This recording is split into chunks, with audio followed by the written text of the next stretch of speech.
America और Iran के बीच सुलह का रास्ता साफ हो चुका है। ट्रंप ने होर्मुज के करीब समुद्री नाकाबंदी को हटाने का आदेश भी दे दिया है और यह दावा है कि शुक्रवार से होर्मुज पूरी तरह से खोल दिया जाएगा। लेकिन अमेरिकी खुफिया एजेंसियों ने दावा किया है कि ईरान होर्मुज को कभी भी एक हथियार की तरह इस्तेमाल कर सकता है।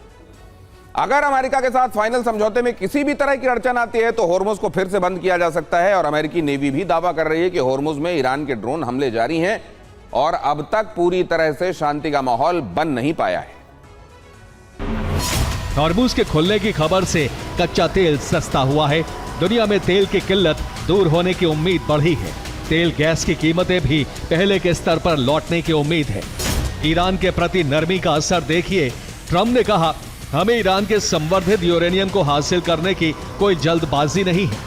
ट्रंप ने यह भी कहा है कि हम जब संवर्धित यूरेनियम हासिल करेंगे तो उसे नष्ट करेंगे।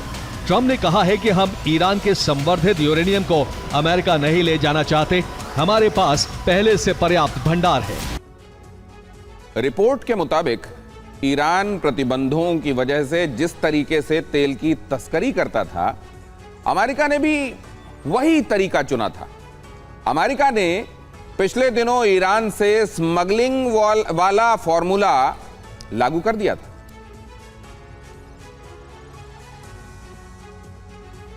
और इसके तहत फारस की खाड़ी से टैंकर अपना ट्रांसपॉन्डर बंद करके चलते थे।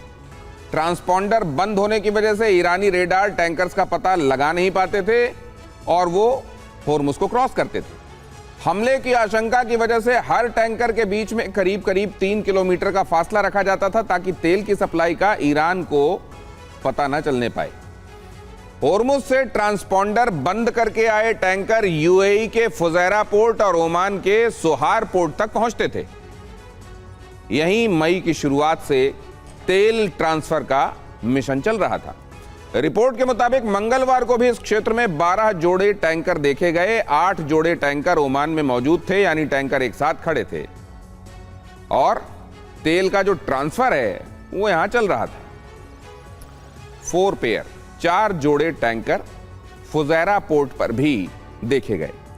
सैटेलाइट तस्वीरों से यह जानकारी मिली कि इन दोनों पोर्ट्स पर लगातार टैंकर से दूसरे टैंकर में तेल का ट्रांसफर चलता रहा।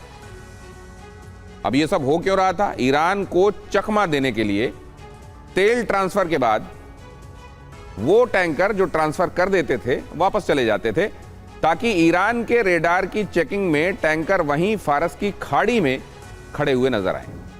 फारस की खाड़ी में टैंकर ट्रांसपॉन्डर फिर खोल लेते थे और ऐसे में ईरान के रिकॉर्ड में टैंकर्स की लोकेशन में बदलाव नजर नहीं आता था और रेडार में टैंकर की मूवमेंट नोट नहीं होती थी। ट्रंप ईरान को लेकर बेहद नर्म नजर आ रहे हैं। जर्मनी माइंस हटाने में मदद के लिए तैयार है। जर्मनी ने अभियान में ईरान से मंजूरी को जरूरी बताया है। ब्रिटेन भी अमेरिका ईरान की मंजूरी से मिशन में शामिल होगा। अमेरिका होर्मुज के करीब नाकाबंदी हटा चुका है। टैंकर से रोक टोक भी खत्म कर दी गई है। ईरानी कंपनी के तेल टैंकर को भी नहीं रोका जा रहा है।